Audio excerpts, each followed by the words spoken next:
QL crew, the point is noticing energy at rest and in motion.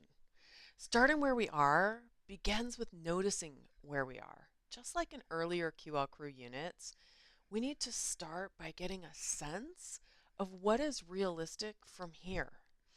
Even if you don't plan to stick with calorie counting, noticing how much energy we use can help us understand how our activity roughly lines up with what we take in.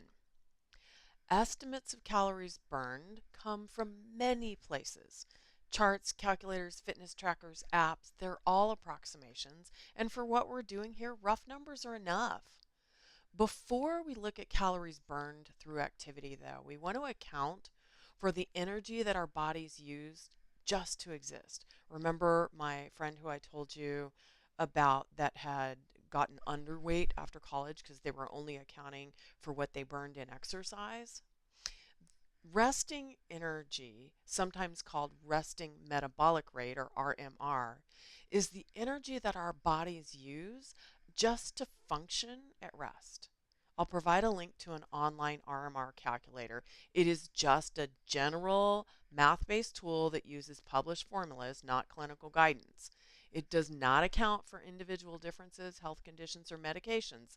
Only medical practitioners can access those. So, this is just a simple starting estimate. Again, check with your care team.